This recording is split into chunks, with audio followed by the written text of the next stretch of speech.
The night was cold, and the streets were empty. A light rain had fallen earlier, leaving the ground wet and shining under the pale lamps. Cars had stopped passing hours ago, and only the sound of dripping water filled the silence. In that silence, a man named Daniel walked home from his small workshop. He was tired, his hands smelled of engine oil, and his boots were heavy with mud. Daniel lived a simple life, fixing broken cars and machines. He never looked for adventure, never asked for danger. But that night danger found him. As he turned into a narrow alley, he heard something, a sound like a weak cry, mixed with the static hum of broken wires. At first he thought it was a stray cat, hurt or hungry, but when he looked closer, he froze. There, lying against the wall, was not a cat, not a dog, not even a human.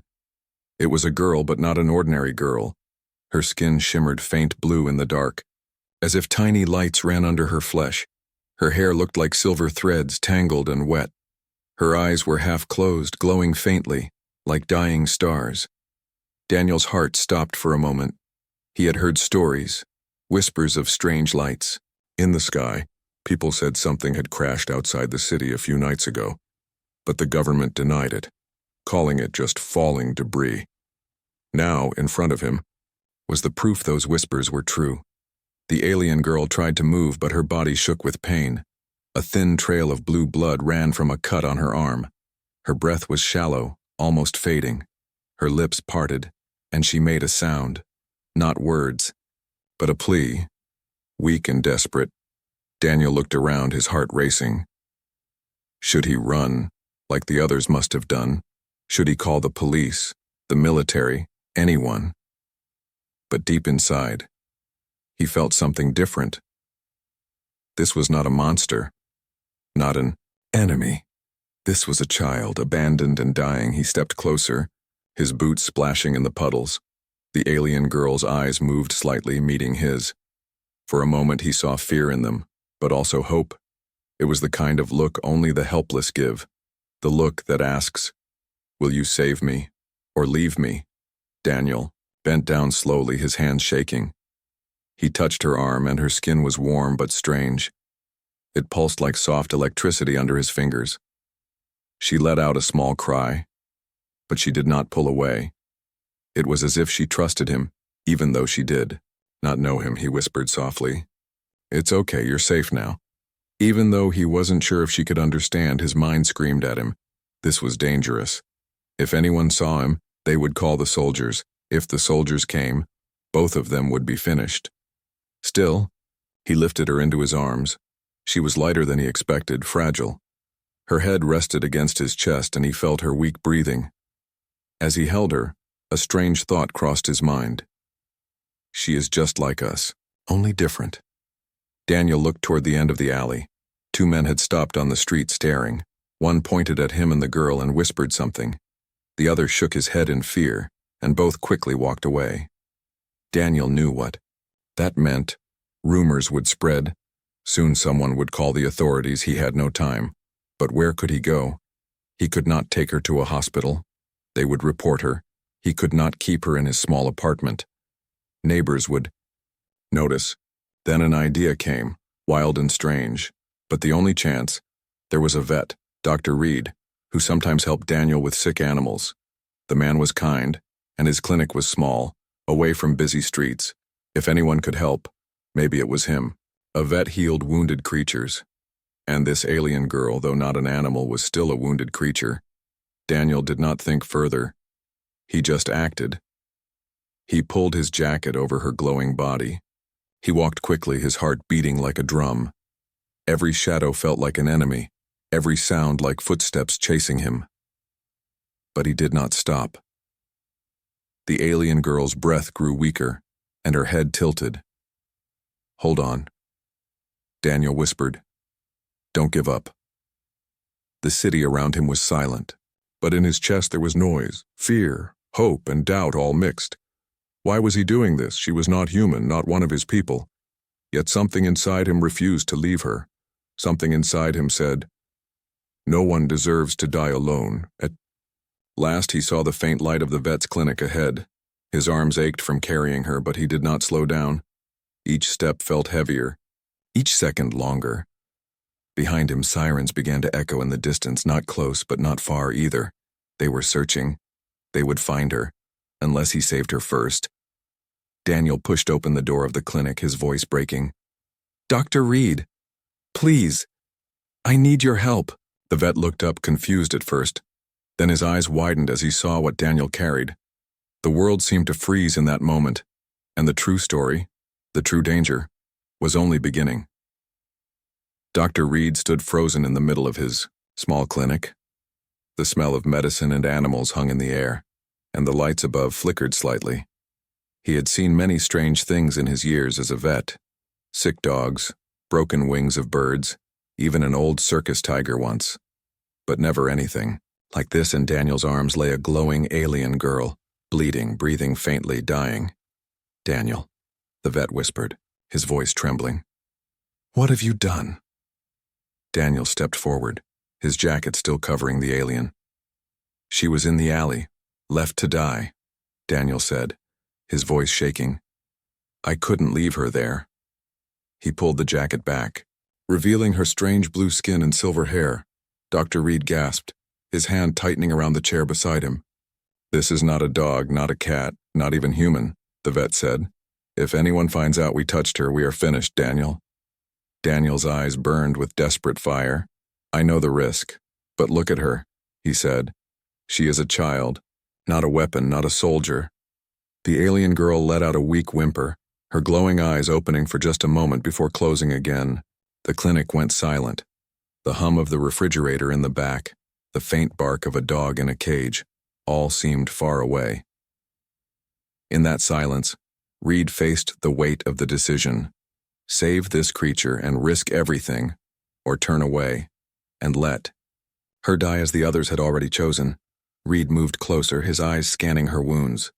Strange cuts ran across her arm, the glowing blood dripping slowly. Her chest rose weakly, each breath shallow. "This blood is not like anything I know," Reed whispered. "It reacts, it glows, it is alive in a way." He touched it carefully with a cotton pad, and the liquid shimmered like starlight. Daniel's hands tightened. "You can help her," he said firmly. Reed looked at him, fear in his old eyes. "Daniel, if the military learns of this, they will erase us. They will take her, study her, maybe even destroy her." "They will not show kindness," Daniel's jaw clenched. "That's why she is here," he replied. "Because we are the only ones who can." The vet closed his eyes for a moment. Then he took a deep breath. "Bring her to the table," he said. Daniel quickly laid her small, fragile body on the metal surface. Her silver hair spread across the cold table, her glowing skin reflecting against the steel. Reed washed his hands quickly, pulling gloves on. "I will treat her like any living being," he said. "But Daniel, this is beyond medicine, beyond science." Daniel nodded. "I don't care," he whispered. "Just save her." The vet worked carefully. He cleaned the wounds, stitching the cuts with delicate hands. Each time the needle touched her skin, the blue light flickered, sending sparks into the air. Daniel watched in awe, his heart pounding. It was as if she was more than flesh, as if her body carried lightning beneath the surface. At one point, her hand twitched, grabbing Daniel's wrist. Her fingers were weak but desperate. Daniel leaned down, whispering softly, "You'll be okay, I promise." Her lips moved, forming broken sounds. It was not English, not human, yet something in the tone felt like a plea, a child asking not to be left alone. Reed sighed heavily as he wrapped the final bandage. "She will live, but she is weak," he said. "She needs rest, warmth, and safety." Daniel nodded quickly. "She will have it." But the vet did not look relieved. His eyes darted to the window, where faint blue lights of patrol drones passed in the night sky. "They are searching already," Reed said, his voice grim. "If they find her here, it will not matter what we did." Daniel looked at the girl, then back at the vet. "Then we hide her," he said. "We keep her secret." Reed shook his head. "This is madness. Do you understand what you are doing, Daniel? You are choosing her over your own people. Daniel's voice grew hard. I am choosing life, he said, because life is life, no matter where it comes from. The vet stared at him for a long moment. Finally, his shoulders dropped and he whispered, Very well, but you must know, there will be a price. Daniel pulled his jacket back over the girl. Her eyes opened slightly, glowing faintly. This time she formed one word, broken but clear. Protector. The word cut through Daniel's chest like a blade. It was not just a sound. It was trust. She had chosen him, a human stranger, as her shield. And in that moment, Daniel knew there was no turning back. Outside, a siren wailed in the distance. The search was growing closer. Daniel lifted the alien girl again. Holding her close, Reed grabbed his shoulder, whispering, You still have a choice, Daniel. You can walk away now and no one will know. Daniel looked at the girl in his arms, her weak glow against his chest. He thought of the alley, of the people who turned away, of her eyes begging silently. He knew the answer. He whispered back, steady and firm, No, doctor. I already made my choice. And with that, the story moved into shadows. A human had chosen to protect what others feared, and that choice would change everything. The night was long, but inside Daniel's workshop, silence was heavier than steel. The alien girl lay on an old bed Daniel had set up in the corner, her body wrapped in bandages, her skin glowing faintly under the dim lamp. Daniel sat nearby, his hands still black with engine grease, his eyes fixed on her as if afraid she might disappear if he looked away. Dr. Reed had returned to his clinic after warning Daniel once more. You're walking into a storm, Daniel, he had said. If they find her, there will be no mercy. But Daniel ignored the fear. The only thing he could see now was the fragile figure before him. Hours passed, and Daniel dozed off in the chair. Then, a soft sound pulled him awake. It was a voice, weak, trembling, but real. The alien girl was whispering, her lips forming. Broken words, not her language. But English, broken, clumsy like a child learning to speak. Cold, she said faintly. Daniel blinked, his heart leaping. You can talk, he whispered, moving closer, her glowing eyes half opened, staring at him with a strange mix of fear and need. Cold, she repeated, shivering. Daniel quickly pulled another blanket over her, his voice gentle. Better now. She blinked slowly, and then more words came. Strange but understandable. Alone. Hurt. Left. Daniel's chest tightened. Left. That word struck deep. Who left you? He asked softly. Her eyes closed again, her lips trembling. Ship. Gone. No one. A silence filled the workshop, heavier than before. Daniel understood. She had been abandoned, left behind by her own people, a child, stranded on a world not her own. For a moment, anger burned inside him, not at her, but at those who had discarded her. Why, he whispered, though he knew she could not answer fully. Still she tried, her voice broken like glass. Not strong. Not needed. Daniel's hands clenched into fists. It was cruel. Cruel beyond words. To leave anyone to die simply because they were weak. He leaned closer, his voice steady. You are needed here. Her glowing eyes flickered, unsure if she believed him. Hours passed and she drifted between sleep and waking. In those half-dream moments, Daniel heard fragments, strange words mixed with English, pieces of her memory bleeding through, flashes of fire, screams in the dark, a ship breaking in the sky, hands pushing her away, voices cold and uncaring. Stay, die, she had heard from her own kind, and then nothing but silence. Daniel sat there listening, his chest heavy. This was no soldier, no enemy spy. She was a child thrown away by those who should have protected her. And now she looked to him, a stranger, as the only shield she had left. At one point she reached out weakly, her small glowing hand brushing his. Her touch was warm, but it carried a faint hum like touching a live wire. Yet Daniel did not pull away. Instead, he wrapped his rough human hand around hers. Her trembling stopped for a moment. Her breathing slowed. She whispered a single word, one she seemed to have carried from deep memory. Home. Daniel swallowed hard. "This place isn't much," he said softly, glancing around at the cluttered workshop. "But for now, it's your home." The girl's lips curved faintly, not a smile, but something close. And then she closed her eyes, sinking into restless sleep again. Outside, the world was not sleeping. Patrol drones moved through the sky, their red lights scanning the streets. Agents spoke into radios, tracking strange energy readings. The city was beginning to whisper about the glowing figure some had seen. Rumors spread like fire, and fire always draws hunters. But inside the workshop for that one night there was stillness. Daniel sat with her, refusing to leave her side. Each time she stirred, he was there. Each time she whispered, he listened. And with every word she spoke, her pain became clearer, and Daniel's resolve grew stronger. In the early hours of dawn, she woke again, her eyes glowing brighter. She looked at him with fragile trust. "Protector," she whispered, the same word she had spoken at the clinic. Daniel nodded, his voice low. "Yes, I will protect you." But even as he said the words, he knew the danger outside was growing. Already the girl's glow was leaving faint marks on the walls, light traces like fireflies that refused to vanish.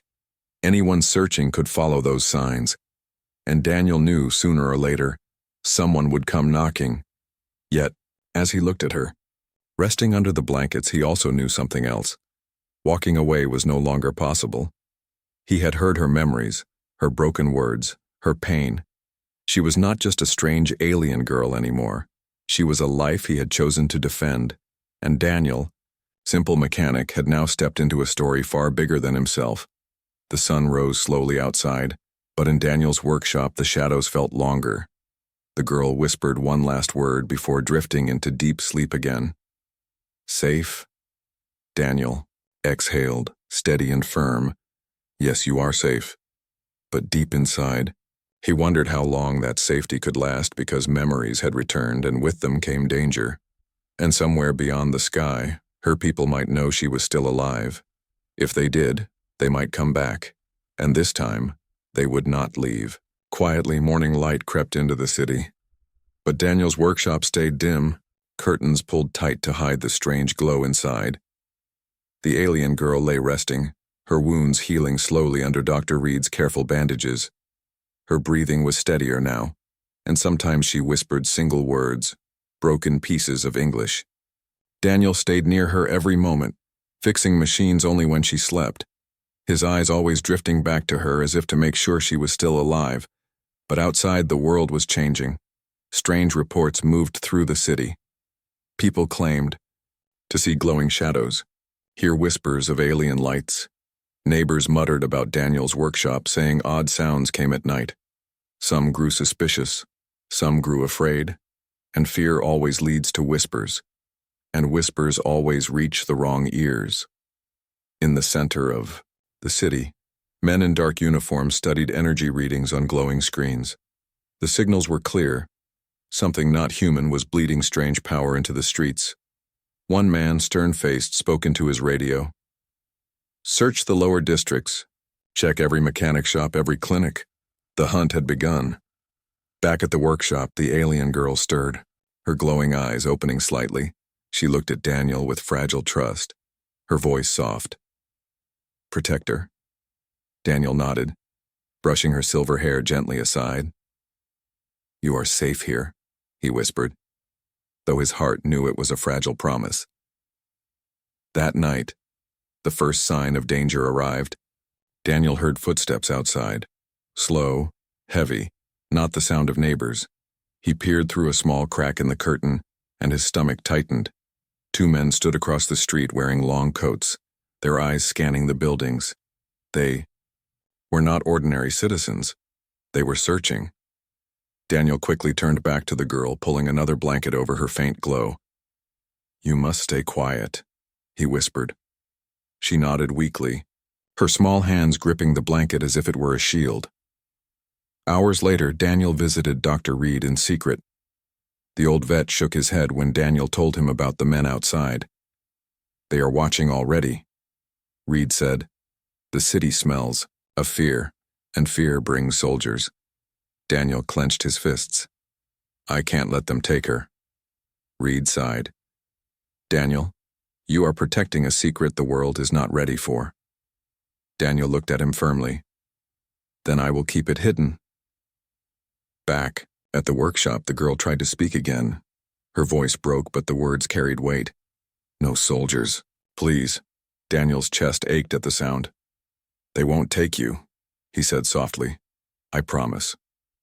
But promises are fragile when shadows are hunting. The next evening, loud knocks shook the workshop door. Daniel's heart raced.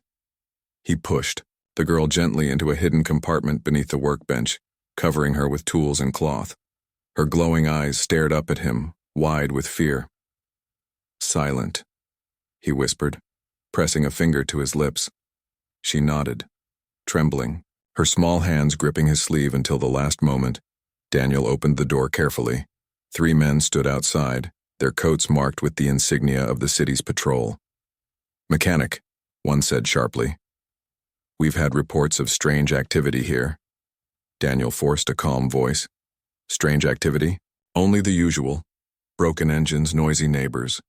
The men pushed past him, their eyes scanning every corner of the workshop. Daniel's stomach twisted, every second feeling like an hour. One of them paused near the workbench, his hand resting on the very surface beneath which the girl hid. Daniel's breath caught, his hand tightening on a wrench as if ready to fight. The man's eyes narrowed. Then slowly he pulled his hand back. No sign here, he muttered. After a long tense search, they finally left, warning, stay alert, mechanic, if you see anything unnatural, report it. When the door shut, Daniel fell to his knees, pulling the cover away from the bench. The girl crawled out, shaking, her eyes wet with glowing tears.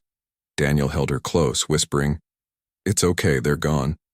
But she shook her head, her voice breaking. They come back, always come back. And she was right. From that night forward, Daniel saw shadows following him when he went for supplies. He heard the faint buzz of drones overhead, always watching. The net was closing, slowly but surely. Yet something else was happening too. The girl was growing stronger, her broken English improving. Sometimes she laughed softly at Daniel's clumsy jokes. Sometimes she touched his machines, and sparks of light danced from her hands, fixing them faster than his tools ever could. In those moments, Daniel saw more than fear. He saw wonder, innocence, and life. One evening, as the city lights glowed outside, she looked at him and asked softly, Why help me? Daniel paused, his throat tight. Because no one else would. He said, Because you deserve more than being left to die. Her eyes glowed brighter, and for the first time a small smile curved her lips. But outside, danger grew. The patrol had reported unusual readings from Daniel's district. Orders were given. Send more men, search deeper, no mistakes. The trap was being set. Inside the workshop, Daniel watched the girl sleep, her faint glow lighting the dark, room like a fragile star. He knew time was running out. He had promised to protect her, but how long could he fight against the weight of the world? Still, as he looked at her peaceful face, he whispered the only truth he knew. No matter what happens, I won't let them take you. And in the distance, sirens began to cry louder than before. The threat was no longer at the edge of the city. It was at his door. The nights grew longer, but inside Daniel's workshop, warmth began to return. The alien girl, once pale and broken, now sat up on the small bed Daniel had made for her. Her wounds were healing, her glow brighter, though still faint enough to keep hidden under blankets. Each day Daniel saw her grow a little stronger, and each day their bond grew deeper. She learned words quickly, at first only fragments: cold, safe, protector. But soon she began stringing them together, clumsy but clear. You helped me, she said one morning, her glowing eyes fixed on him. Daniel smiled faintly.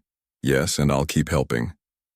Her lips curled into something close to a smile, and that moment lit the room more than any lamp could. During the day, when Daniel worked on engines, she would sit nearby, watching. Sometimes, she would reach out, her small hands brushing over broken wires. Sparks of light danced across her skin, and suddenly the machine would hum to life. Daniel shook his head in wonder every time. "You're better than my tools," he joked. She tilted her head, puzzled, then laughed softly, a sound fragile but pure. It was the first time Daniel had ever heard her laugh, and it felt like sunlight breaking through clouds. One evening, Daniel brought her food, bread and soup. She tasted carefully, her face scrunching at the strange flavors. Then she smiled, dipping the bread clumsily into the bowl. "Good," she said, and Daniel laughed, shaking his head. "Good enough, at least," he replied. She repeated the word slowly, "good," as if storing it carefully inside her memory, but it wasn't only food and machines. Sometimes in the quiet of night she would sit close to Daniel, her eyes distant. When thunder rolled outside, she trembled, covering her ears. Daniel wrapped his arm around her gently, whispering, "It's just the sky. Nothing to fear." She would nod, though her glowing tears betrayed her fear. It was then Daniel realized she wasn't just recovering. She was learning to be a child again. One night, as the workshop filled, with the soft hum of machines, she pointed at herself. "Name," she said slowly, her eyes searching his. Daniel froze. She had never spoken of her name before, and now she was asking for one. "I don't know your name," he said gently. "Do you?" She shook her head, her silver hair brushing against her face. "No, name," she whispered, sadness heavy in her voice. Daniel thought for a moment, then smiled faintly. "Then I'll give you one," he said. "How about Luma?" Her eyes widened slightly, the glow in them brighter. "Luma," she repeated carefully, the sound soft and new on her tongue. She nodded, and for the first time, Daniel saw joy shine in her face. "Luma," she whispered again, holding the word close like a treasure. From that day, she was no longer just the alien girl. She was Luma, a child with a name, a bond, and a place in Daniel's life, but danger never slept. Though Daniel tried to hide her glow with blankets and cloth, sometimes faint streaks of light slipped. Through the windows, neighbors spoke in whispers. Strange things happened in that workshop. Rumors thickened, and the patrol's presence grew heavier in the district. Daniel noticed men in coats pausing near his door, drones circling lower in the sky. Time was running out. Still, Daniel refused to let fear rule. He taught Luma words each day, pointing at objects around the workshop. "This is a wrench," he said. She repeated, "wrench," smiling proudly when she got it right. When she pointed at him, he laughed. "That's Daniel." She shook her head firmly, touching his chest. "No, protector," she said. The word carried weight, more than a name. It was her trust, her faith, her anchor. Late one night, she sat close to him, her voice soft. "Why you help me?" she asked again, though this time her English was clearer. Daniel looked at her glowing eyes, her fragile body wrapped in old blankets. He sighed, rubbing his tired hands. "Because no one else would," he said. "Because you were alone. And no one deserves that." Luma's eyes shimmered, tears glowing softly as they rolled down her cheeks. "Not alone, now," she whispered and leaned against him. The moment was tender, fragile, but outside, the world tightened its grip. Patrol agents studied new readings, their leader frowning. "The signals are stronger now, concentrated in one area," he said, pointing at the map. "Here, the mechanics district." Orders followed quickly. "Prepare a raid. We move soon." Inside the workshop, Daniel and Luma shared a rare moment of peace. She hummed softly, a strange alien tune that filled the dark with warmth. Daniel closed his eyes, letting the sound wash over him. For that one night, The world outside seemed far away. But the storm was closer than ever. As dawn broke, Daniel looked at Luma, now sleeping soundly, her small frame curled under the blanket. He whispered to himself, "She trusts me more than anyone ever has." His chest ached with both pride and fear. He knew the connection they had built was real, unbreakable, but he also knew what waited just beyond the door. The city's whispers had become hunts, and soon soldiers would come. The morning sky was gray, heavy with clouds. Daniel woke early, his body tense as if his heart already knew trouble was coming. Luma still slept on the small bed, her glow dim under layers of blankets. She looked peaceful, but Daniel could not feel peace. Something outside pressed on the air like a storm waiting to break. By noon, the street grew restless. More patrol. Drones buzzed overhead, their red light sweeping across windows. Neighbors whispered nervously. Shutting doors when soldiers passed, Daniel saw them through the crack in his curtain. Men in dark coats, moving in pairs, scanning every house. His stomach tightened. "They're getting closer," he muttered. Under his breath, he packed a small bag with tools, food, and water. His hands shook as he worked. If soldiers came, he could not fight them. Not with guns and machines. He would have to run, but running meant exposing Luma to the world. She was fragile, glowing, and innocent, and the world outside was full of fear. That evening, the knock came, but this time it was not a warning. It was a thunderous pounding that shook the door on its hinges.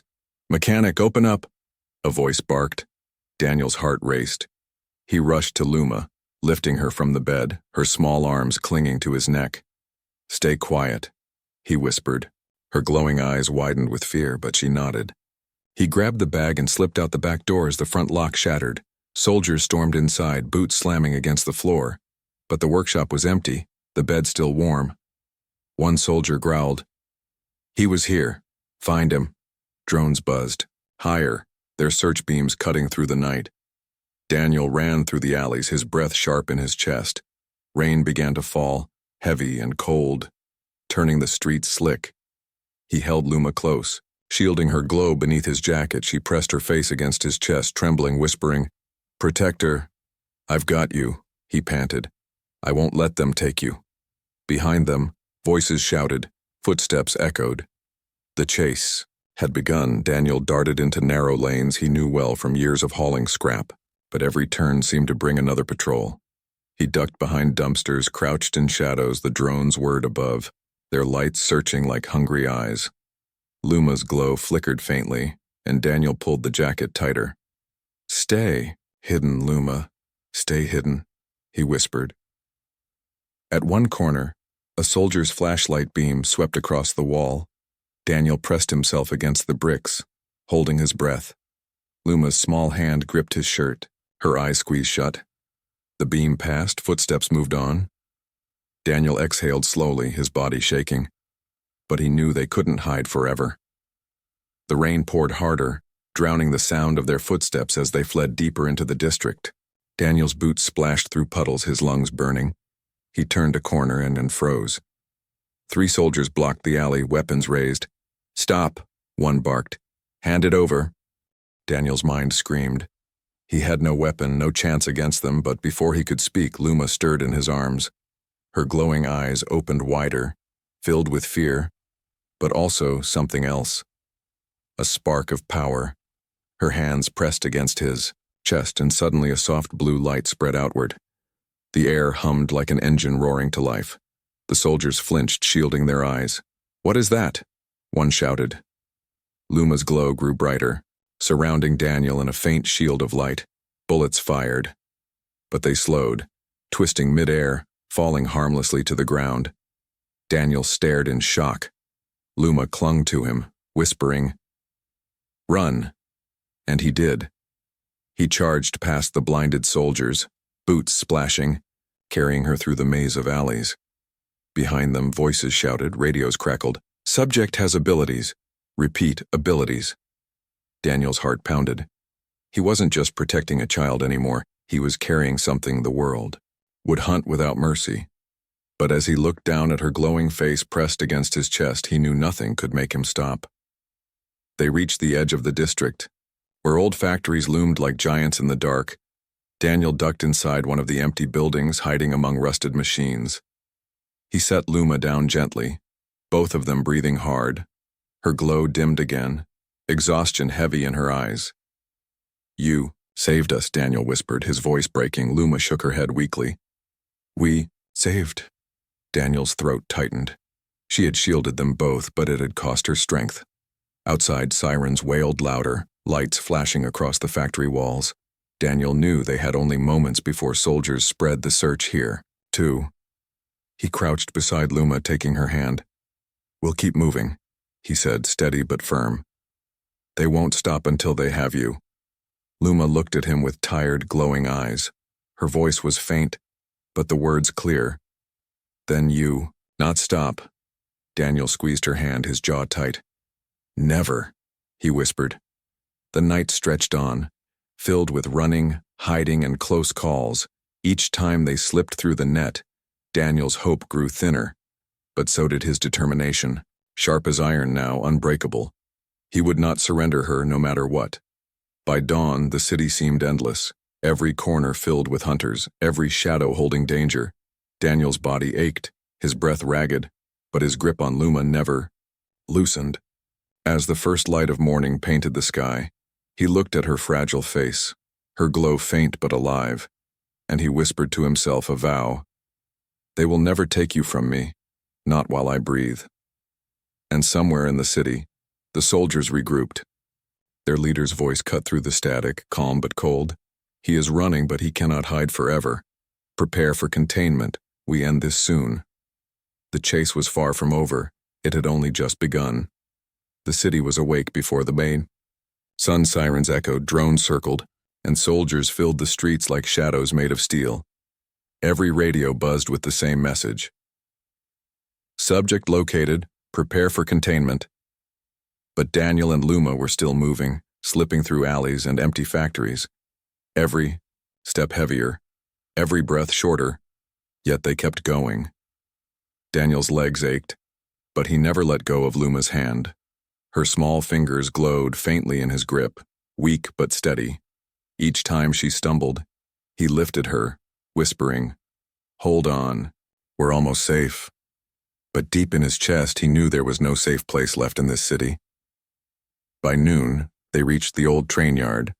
Rusting tracks spread like veins across the ground. Broken carriages sat like skeletons of forgotten journeys. Daniel ducked into one of the cars, setting Luma gently inside. She was pale, her glow flickering like a candle in the wind. "You need rest," he said softly, brushing her silver hair from her face, but Luma shook her head weakly, her voice trembling. "No time. They come." And she was right. Engines roared in the distance, boots thundered against the ground. Daniel peeked through a crack and saw them. Rows of soldiers, armored and armed, closing in from every direction. This was no patrol now. This was a full hunt. They had come to finish what others had started. Daniel's hands shook, but not with fear, with determination. He turned to Luma, his eyes steady.